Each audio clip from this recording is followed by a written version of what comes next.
گناہوں کو چھوڑنا ہے تو گناہ چھوڑنے کی توفیق طاقت ملے گی متقی کی صحبت سے، اللہ والوں کی صحبت سے، شیخ کامل کی صحبت سے آپ کو گناہ چھوڑنے کی طاقت ملے گی۔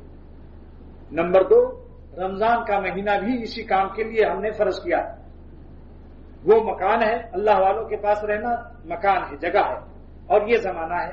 زمانہ سال میں 1 مہینے کے لیے آتا ہے رمضان ہے۔ لوگ رمضان سے بہت زیادہ ڈرتے ہیں۔ ایک گاؤں میں ایک مولوی صاحب نے کہا کہ رمضان آنے والا ہے، گاؤں والوں نے کہا حضور تو کیا ہوگا؟ کہ روزہ رکھنا پڑے گا۔ ایسے جاہل تھے، کہنے کہ روزہ میں کیا ہوتا ہے؟ کہ صبح سے شام تک کچھ نہیں کھانا پینا ملے گا، مغرب کے وقت روزہ کھولنا پڑے گا۔ ارے دن بھر کچھ نہیں کھانا ملے گا، پانی بھی نہیں پی سکتا ہوں؟ کہنے کہ نہیں کچھ نہیں۔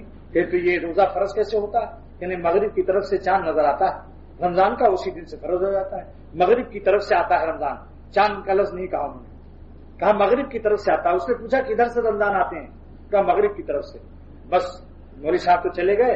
جب چاند وہ آیا اور کہا کہ کس دن آتے ہیں؟ کہا 29 کو یا 30 کو، 29 یا 30 شعبان کو۔ تو جب 29 شعبان کو دوڑے سب لاٹھی لے کر کے کہ رمضان کو مار ڈالو، لہذا روزہ ہی نہیں فرض ہوگا۔ رمضان کو لاٹھی مارنے کے لیے نکلے کہ جب نہ رمضان آئے گا نہ روزہ فرض ہوگا۔ اب لاٹھی لے کے سب جمع ہو گئے۔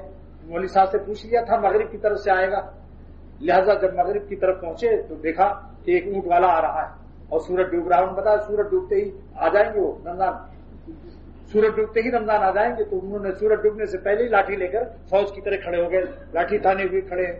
اتنے میں ایک اونٹ والا نظر آیا، اونٹ پر بیٹھا ہوا۔ ان لوگوں نے فوراً کہا ارے اونٹ والے تیرا کیا نام ہے؟ اس کا میرا نام رمضان علی ہے۔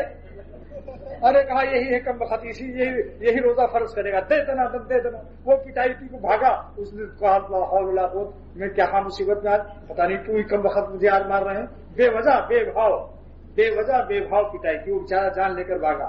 1 مہینے کے بعد مولوی صاحب پھر آئے باز کہنے، کہا بھائیو تم لوگوں نے روزہ رکھا؟ کہنے لگا ہم نے تو رمضان ہی کو نہیں آنے دیا، مار مار کے بھگا دیا۔ رمضان ڈرنے کی چیز نہیں، رمضان کی فرضیت کا مقصد اللہ تعالیٰ فرماتے ہیں کہ لعلکم تتقون، تاکہ تم متقی ہو جاؤ۔